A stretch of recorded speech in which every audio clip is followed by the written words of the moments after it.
So, in a couple of hours, in fact, in less than an hour, the Prime Minister will be speaking before Congress, one of the most important places on earth. Do you think that he can, your assessment, will he take such an opportunity to say, okay, I am announcing that we agree to these terms and so on, with whatever caveats he might have? I do not know what the Prime Minister will say in his speech. Okay. All right. So, in the meantime, Matt, the UN says that 150,000 Palestinians, flee the new assault on Khan Younis. This is, it's almost like the Twilight Zone. We see these people moving from place to place and so on. I don't, it's somewhat apocalyptic, as a matter of fact.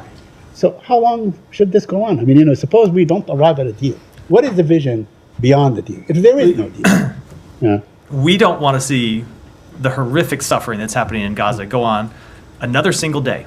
Right. We want a ceasefire now. We want it as soon as possible. We want to see one reached between the two parties. And that's why we have been pushing for that for some time. And not just pushing, but doing the hard work of negotiating. And when roadblocks and obstacles come up, trying to develop practical ways to overcome those obstacles and present solutions to the two parties to meet Israel's legitimate security needs, and also ensure that Palestinian civilians are protected and they get the food and water and care that they need. When you look at the additional evacuations that have happened over the past week or so, it's heartbreaking to think of what those families are having to go through, to see children picking up and having to move for maybe the second time, maybe the third, fourth, fifth time, and to move from one place that hasn't been safe to other places that might not be safe. The suffering is unspeakable, what people in Gaza have been through, and that is why we continue to push so hard to get a ceasefire. I know this issue has been raised time and again on the issue of UNRWA, but the Knesset advanced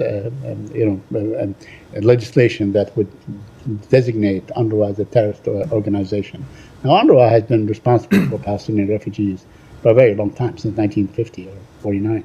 So, do you envision like an alternative to UNRWA? How will schools be run? How will clinics be run, and so on? Let me say a few things about this. First, UNRWA is not a terrorist organization, and we urge the Israeli government and the Knesset to halt the movement of this legislation. We have been clear about the important role that UNRWA plays in delivering humanitarian assistance and other critical assistance to Palestinians in Gaza and throughout the region, not just in Gaza.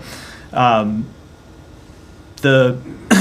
think United States provides the majority of its funding a majority of the funding for humanitarian efforts in Gaza through the UN. We expect to continue to do so. As you know, we are currently barred by statute from providing assistance through UNRWA, but that doesn't mean we don't support the work that they do, and we don't support other ways to get humanitarian assistance. So I would say, and you've heard us say this before, that the attacks that the Israeli government has leveled on UNRWA are incredibly unhelpful. They do nothing to advance the cause of getting humanitarian assistance to civilians in Gaza. So we're going to continue to support the work that UNRWA does in the region, while also recognizing the need for reform, something that you have heard UNRWA and the UN also speak to. Thank you. One last thing, if you could comment on, there's about UAE hosting a secret meeting with Israel and the US for the day after. Could you?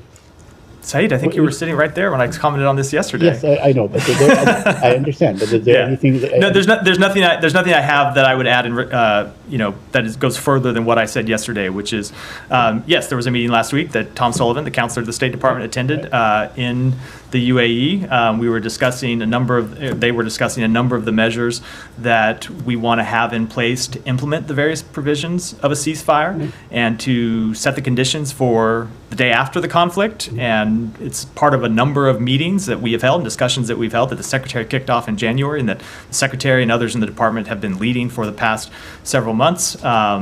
Primarily focused on security, governance, reconstruction, but of course, as to the particulars of what was discussed, we will keep that private. So quite delicate. Would you encourage like a UAE or an Arab peacekeeping force? So I'm not going to get into publicly exactly the discussions that we are having with our partners about how to best establish security on the ground in Gaza. Obviously, security is critical. You've heard the Secretary speak to this a number of times. In the absence of security on the ground in Gaza, you will see the reemergence of Hamas. And so it is critical, unless you're going to have IDF occupation, which is something that we reject, something the international community rejects, and something Israel says it doesn't want to do. So it's critical to develop a security solution for Gaza. We're working with our partners in the region. We have made progress on it, but I don't want to speak to the details of that publicly. Thank you. Yeah, Simon. Just a couple of things to follow up on from Saeed's questions. On UNRWA, didn't you announce a ban of before this congressional action? You announced that the administration would no longer be funding UNRWA, and as far as I know, never lifted that. We announced a suspension of funding to UNRWA pending the investigation that UNRWA launched. Yeah. That investigation is still going. But in the interim, before the time that investigation was finished, Congress enacted a ban.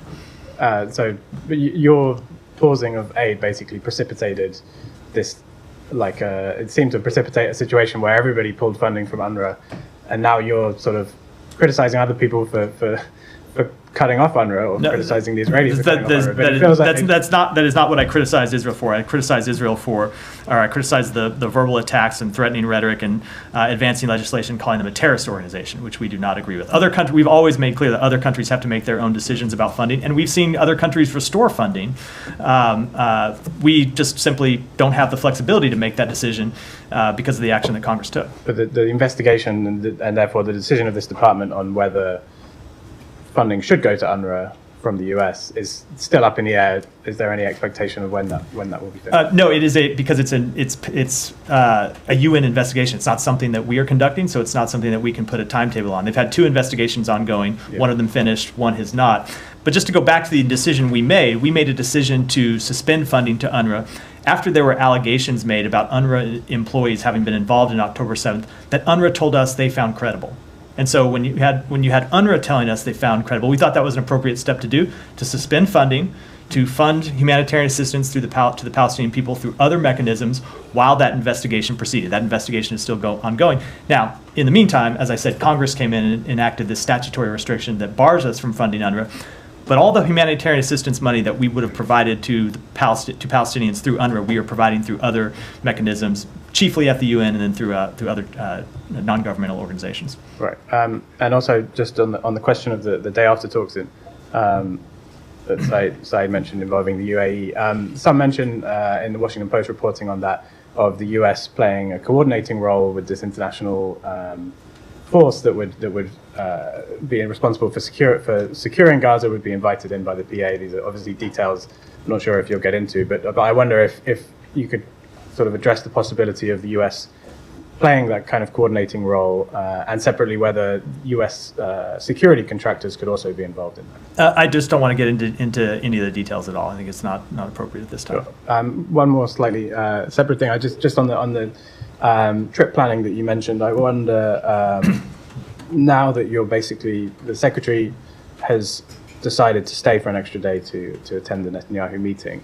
I wonder what the message to ASEAN and to that region, to Southeast Asia, is that you're also, that means it was announced yesterday earlier in the week that he would be attending the funeral of the Vietnamese former leader. Now, not going to attend that funeral. It seems like the participation at ASEAN is much shorter than